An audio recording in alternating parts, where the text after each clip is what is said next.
Welcome into the Fantasy Football Lab. My name is Arlen. This is Nate. How you doing, Nate? Doing great, man. Just jumping in. Excited to chat. Got starting my Yeah, day, man. started my time off with a new drink, not just a regular coffee. Generally, I'm just drinking black Ooh, what you coffee, got? but we brewing a coffee smoothie today. Got some banana. Tried to do some healthy stuff in here. Trying to do better with my Yeah, life. Get healthy.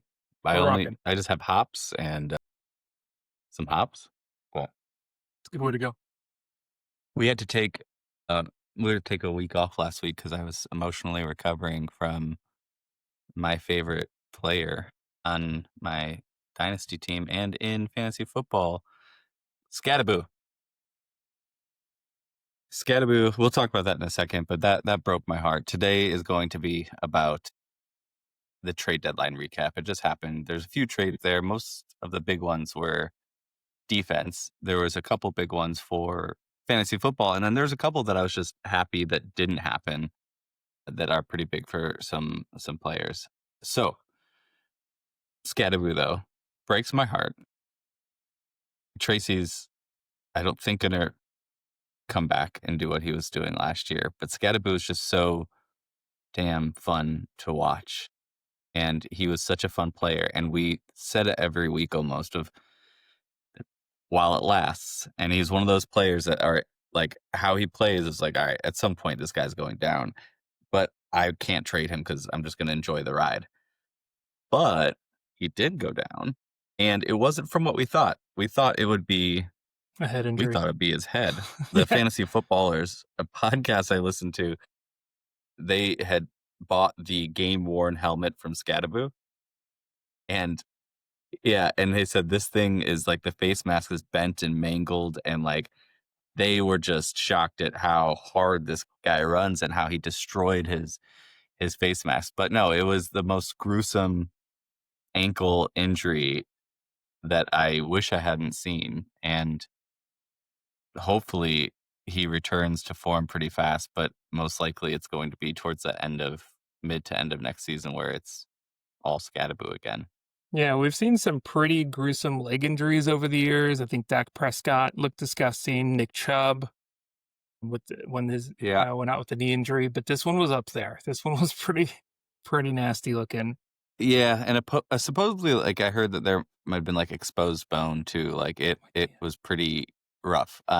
So at that point, you're looking at like in my keeper league, I have him on my IR because I was thinking, oh, he'll be back in the beginning. But now I'm rethinking that of do I keep somebody who's going to be gone or not good at least for the first while? So probably not. But man, I mean, the good news is though he dynasty purposes like he proved to be, I think, at a pretty elite level. And he might be one of those, not going to compare like a CMC in terms of like when he's there, he's hitting hard, Right. but you might get it every other year if he keeps playing the way he does, like completely fearless. But I think he's fun enough. One of those players that I like quickly just fell in love with and watching just as a Yeah. football fan, and was like, okay, I'm willing to like not have him here and there if throughout his career because he's so fun to have him when he's playing. But Yeah, that was absolutely. depressing, man. That one was really sad. Yeah, and to your point, Tracy isn't going to be a like for like trade, and neither like Skattebo or like the 2024 version of Tracy. So it's a bummer because I had picked up Tracy pretty quickly in a bunch of leagues after Skattebo went down, but it doesn't look like we're going to get the same results for sure. Right. All right. Well, this again is a fantasy football lab. We are at 133 subscribers. Come on, join us. We we talk about some in-season stuff like we are today, and then we talk throughout the off season too. We do it year round, and what we don't do like as much of like the waiver ads and stuff like that. There's people that just do these things better than us. What we like to do is just record the conversations that we are already having. Nate and I have talked for years, and then last year we decided to start hitting the record button and put it out there. So we talk about commissioner stuff like structures of leagues and like problems that we're having in leagues. Call it Commissioner Corner, fantasy football, which is different types of league formats, trying out new things and having fun with it. And then fantasy redraft as well as we have some Dynasty too. But yes, this is the Fantasy Football Lab, and welcome in.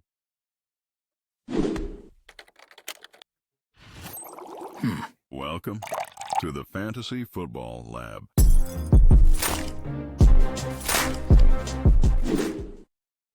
Where'd I go there? All right. What's that? Never mind. Our trade deadline recap. I'll start with the things that we thought might happen. So I guess it was really, really close for the Jets trading Hall and the Chiefs wanted him, which would have been crazy exciting. I would have been I was in the middle of trying to trade for him, and I ended up canceling when nothing went through. But in Dynasty, we have somebody who has Hall, and that's like a complete game changer to me. Yeah. If he was on there, he would be the second half sleeper here of just like completely breaking out, because it's so quick to acclimate as running back. But they wanted a third, and the Chiefs were only willing to pay a fourth, and so they didn't. Difference of one round. Let's see if the Chiefs regret that down the stretch, because that could have been a game changer for them for sure. But I'm not mad about it as a Chargers fan. Yeah, I get that. I also don't get when teams. I guess I don't really understand the value of veteran players, because there's so often like a good player traded. I know a lot more comes into it than fantasy does, like salary cap and like, are you going to be able to renew this player or not? And so all of this comes into play. But so often do I see a amazing player traded, and it's like, I don't know, a 6-7 swap or something. It baffles me. Like, I did it, a 6-7 swap, and I didn't need to say it, man. Who are we? You brought me here. You're the captain. Just trying to be low-key over here. Like a fourth, I think Breece Hall is like a complete game changer to a team like the Chiefs, where that can put you over the edge. I can't see how that's not worth a third round pick. I don't know how they couldn't get there. But yeah, I mean, like AJ Brown was like the most recent one I can think of, where they traded, I think, a straight up first, got Treylon Burks for it. But they traded a straight up first for AJ Brown, and that ended up being such a great trade for them. Right. But you just don't see teams trading for these elite players at that level. And I think Hall is still elite. He's just in a really bad situation. Yeah, I mean, we've seen time after time after time, we've seen players leave a horrific organization like the Jets, no shade, Jets fans, and then go thrive elsewhere. Look at we'll talk about Sam Darnold here later, but Sam Darnold, and what he did after he's left the Jets, all right? Like, for two teams. Yeah. It's going to be crazy. It's going to be crazy. But yeah, that was surprising. Not that the Jets weren't busy. The Jets got some deals done. Yeah. To sell the farm, but all on the defensive side. I think Sauce Gardner, everyone was expecting Breece Hall. No one was expecting Sauce Gardner, and it just happened. Where did Gardner go? Was it the Eagles? Colts. No, he's with the Colts. Colts. Oh, okay. Yeah. So he's with the Colts. So the Colts defense he just went to a team that's way out shooting their coverage here with expectations for what they were going to look like. But, obviously not a lot of fantasy implications on the offensive side for them, but their, matchups are going to change things for wide receivers playing up against the Colts going forward. Yeah. And that's big. I think like wasn't it the Cowboys did a couple decent defensive trade, right? Yeah. I mean, they were the other Jets trade. Yeah, you hate to see it, because that's that's the benefit of the Cowboys. It's like horrible defense, great offense, and it usually can carry that Cowboys offensive production. Another one that didn't go through that I am so excited about. There were so many rumors about the Patriots trading for a running back, and it's finally the time. Henderson gets his moment. He looked great. The stat line's different, I think, than when you see it. He looked great. But then if they came in and traded for a freaking running back after that, I would just be convinced that they hate him and that like in the locker room, the guy's a tool or something like that. So luckily that didn't happen. And the resurgence is real. Not resurgence, the breakout is real. Yeah. Well, I mean, they still love Stevenson, and I don't think his injury was super crazy. So he's going to be back soon. It's still going to be a committee there.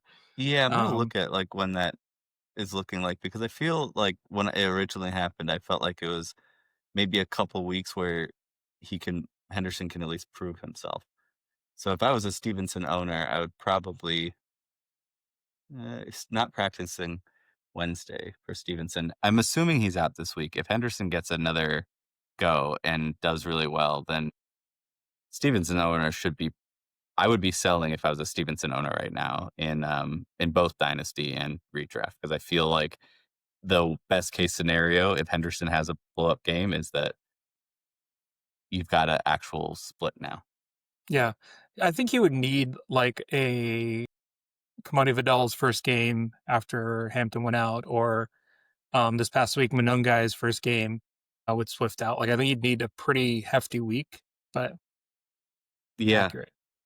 How about And you some would hope so with the caliber or like the investment they made in the draft on him. What were you going to transition to there? I would say, how about some trades that actually did happen? Yeah, let's do that. So we've got Jacoby Meyers that made his way. He got his wish, dude. He was like begging and pleading. We've heard it a couple of different times during the offseason. During the season, he said he was going to just do his job, but he has been wanting to get out of his Raiders situation. Goes over to and the he went Jags, to another, which I know is super exciting for you. Going over to the Jags. But it's a new environment for him. I'd love to get your thoughts. I have mine, but how do you think this impacts Jacoby first? And then we'll talk about the pass catchers around his old situation and his new situation as well. I think it's bad for Jacoby just because of it can hurt Hunter and Brian Thomas and Myers at the same time.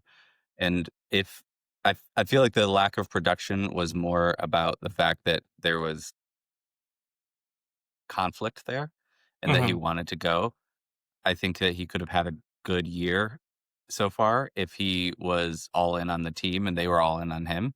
But it was pretty apparent that that wasn't the case. Yeah. So when you move, instead of fixing where you're at, you're moving to a team where you have two bona fide studs. I believe both of them are elite wide receivers in Hunter and Brian Thomas. And then you. And so I think in the moment, you've got Brian Thomas probably missing this week. Hunter at least the next 3 games, but it's looking like he's going to be back pretty soon after that IR stint. Wouldn't doubt that that's why they put him on IR, so that they could make some trades and make some moves and free up that spot. But now you're going to be competing towards the end of the season with both Brian Thomas and Hunter. So for Myers, and we'll just stick to that for now for this, but Myers, I think it's a bad thing long term, a great thing right now. And even that's questionable because how long is it going to take him to acclimate and learn the playbook? I don't know how. Yeah. It's usually not very fast for wide receivers, but maybe. Yeah. And if he was elite at doing something well, like if he was like a clear, like get open third down guy, like that's easy to just replicate no matter what team you're going to, like someone that just, he can separate really easily in the short field or something. Like if that was just who he was as a player, but he's going to be reliant more on learning the playbook. But I had a lot of question marks about Trevor Lawrence going into the year. I didn't believe in him as an elite quarterback that can feed even 2 wide receivers, let alone 3, when this comes down the line. The one thing I will say though is that, you know, that relationship, there was no fixing, and with the Raiders, it wasn't going to clean up because they had other options, right? Brock Bowers and Ashton Jeanty like can carry the offensive skill positions, even though neither of them wide receivers, obviously, over there, and then they can use whatever other options they have when Trey Tucker or whatever. with the Raiders. So going over, at least he's getting a fresh situation, and he has immediate opportunity to build chemistry with Trevor Lawrence. Maybe he's the kind of wide receiver that would make Trevor Lawrence more successful, and maybe they build something, like you said, in the short term for all my redraft folks out there. This could really help you out. But It could. yeah, I think that, like, by necessity alone, like, it's hard to acclimate so fast for a wide receiver, but, like, when there's literally nothing else going on, you got to beat up ETN. Probably he is back, right? But he's yeah. ETN's back, yeah. And then you've got Brian Thomas that's beat up and probably missing this week, and then Hunter's going to come back. The thing that I guess I'll mention, since you mentioned first, Trey Tucker, I think it's great for him. I think that it's better for Bowers and Jeanty. I think Jeanty could probably get more passing work right now. And I'm considering doing like a parlay episode once a week because I've been doing that and it's fun. Just different fun parlays. And my Jeanty ones are like for rushing against Denver's like under, but my receptions and reception yards I'm choosing over on because those, I feel like he's going to have to slot into that role. We saw a hint of it this last week, and I think it grows. But Trey Tucker could be like somebody I was excited about in the beginning of the season, and there wasn't really a place for him. I will say that he's played almost 90% of snaps and has not gotten that work. So, and Meyers hasn't been like prolific. So I don't know if it's like, it's not an automatic like, oh, move those to him and he's going to dominate. But it definitely gives him maybe some motivation. Maybe it gives them like a few more targets where he can prove himself and then make something out of that. So it's more of a speculative. Might as well stash him. I just did it in our keeper league of like, might as well throw him on the bench and see what happens. Yeah. But in terms of Hunter, what my fear is does this mean that more often, like it was trending towards, we're going to make you more wide receiver almost exclusively with a sprinkle of defense. Is this move when everyone's back allowing them to put Hunter in more in defense and make it still like the beginning of the season where it's so questionable? Because he was starting to break out. Yeah. So I'm a little worried about that. I'm also a little bit worried about Brian Thompson Jr. in general. And then you add this to the mix. And because if Hunter doesn't get more defense and he is there, and then you have Meyers and Brian Thompson hasn't really been doing great, then you know what? So I think Brian this Thomas, is like, right? I'm really interested. What did I say? Was it Brian Thomas or Brian Thompson? You've been saying Thompson. Have I been saying Thompson? Mm-hmm. I didn't check that. I didn't get that at all. Yeah, Thomas. I don't know why I had said that. So BTJ too is what I'm going to call him. Yeah, so I'm a little worried, but I'm really interested for the rest of the season. Not excited about the Jaguars, but I'm interested to see what happens. Yeah. Now, we do have a wide receiver that I believe went into a much better situation for himself in Rashid Shaheed. Agreed. Taken off from the wonderfully awesome team, the New Orleans Saints, to over to your neck of the woods in Seattle with the Seattle Seahawks. My neighbors are very excited. Awesome. Yeah. New team, great opportunity for him. I think you can trust him now as a flex, low end wide receiver too, potentially going over there. I don't think it impacts JSN. I'm really mad that you outbid me in keeper by, I thought I was going hard in the paint and you came in real hard on, for Shaheed. Was it you that I had that conversation about going hard in the paint and understanding what it meant? But anyway. Maybe. But yeah, I think he's in a great situation going over there. Sam Darnold finally has a second weapon. We've seen Sam Darnold support multiple wide receivers in Justin Jefferson and Jordan Addison. I'm not saying that Shaheed is Jordan Addison, but maybe he is. He hasn't had the opportunity of the quarterback play that he has before him now. So looking forward to see what that does. But like I said, I don't think it hurts JSN much at all. Do you see any impact? No. From what I said, or what about with the Saints pass catchers? Well, first, I'll stick with this Seahawks first. No, there's no issue for me with JSN. I think it probably helps him, honestly. Anytime you can add a couple more weapons that are not going to be the elite level, then it can. Defenses have to pay attention to those players too. JSN is one, first of all, just like he's entered the CD Lamb tier. So exciting. No, not CD Lamb, like the Chase. I mean, CD Lamb is below him, I think. So like the Jamar Chase. I think it's Jamar Chase, him, and if Puka can not show that he's always injured, then Puka would be up there too. But Don't put those that. guys, right? Stop it with that. Hey, Don't put that didn't in you space. call it? Didn't you call it? I'm like, or maybe it wasn't us talking about. It's just like of who rest of season who's better, JSN or Puka. I was like, well, if Puka can stay healthy, and then he like got banged up again. But JSN, Chase, I think are in their own tier up top. And moving past that, what I was really hoping for, and we have an episode coming out of our second half sleepers, and what would have been in mine was going to be Horton, just like a deep sleeper of just maybe someone breaks out. I think that squashed it. Yeah. But I'm happy in Dynasty because I traded him away. I drafted him, and it was going to be another Puka situation. I was afraid, like, this guy's about to break out second half of the season. I think it squashes that, but I think that Horton is still proven enough to maybe take down Shaheed of what we actually think is going to happen there. Okay. I felt like that the Horton buzz was going there and his utilization. They saw what he could do. And then Shaheed comes in and we're pretending like Horton doesn't exist. And I feel like Horton is a solid 3.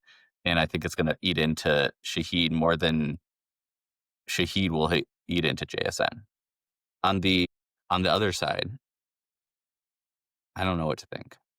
I mean, the gut reaction is like Olave, great for Olave. But is it though? I don't know. It's like the same argument in reverse of like you add not a prolific receiver you're not afraid of taking over the number 1 spot. It can help the number 1 receiver, but what if you take him away? Right. So I'm curious. Like I think Olave will probably in this situation. It's good for him because he has a crap quarterback, so he's got to get something. And like you can't have any splits from a crap quarterback, so probably it helps.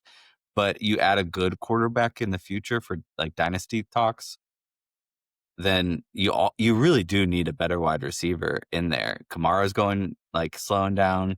You've got Juwan Johnson, but he's not like prolific. But I think one thing I'll say about Juwan Johnson, because he was someone that people were looking at as a tight end streamer.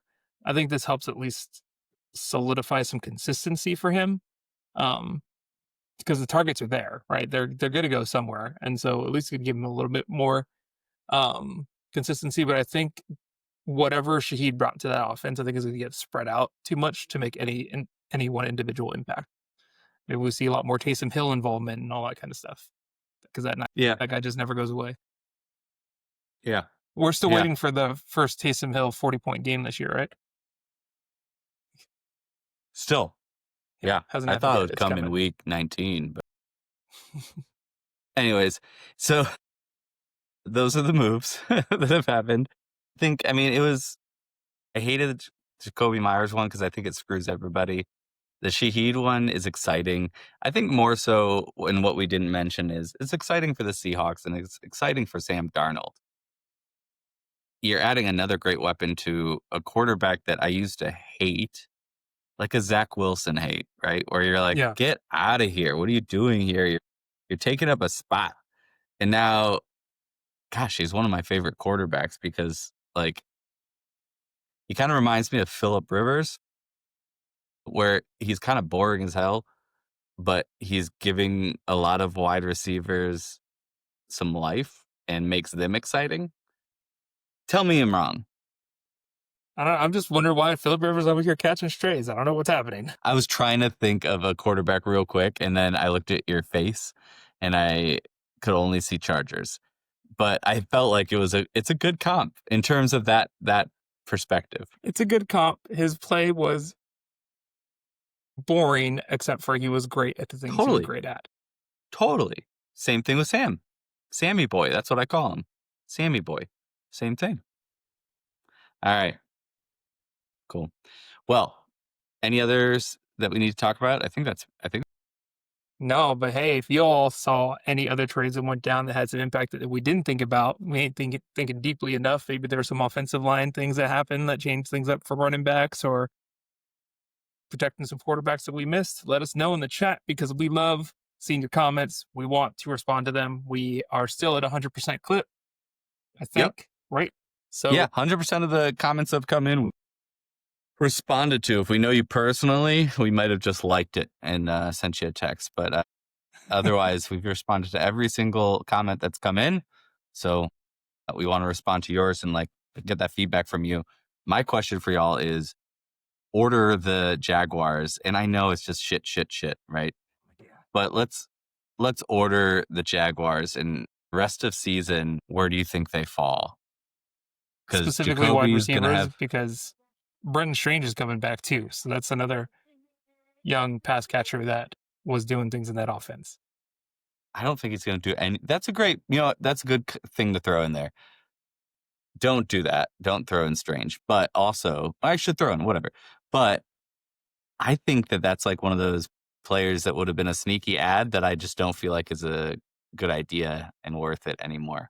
Yeah. Do you feel the same way? Yeah, no, it's muddled now. It's just a muddy mess back there.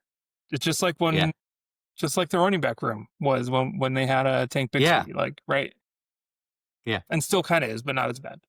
It's just the Jags are a mess. Yes, this is the Jags wide receiver room comp is the preseason Jags running back room. I'm gonna have fun when the Chargers take them on in a couple weeks because my sister-in-law out in Jacksonville is a huge fan.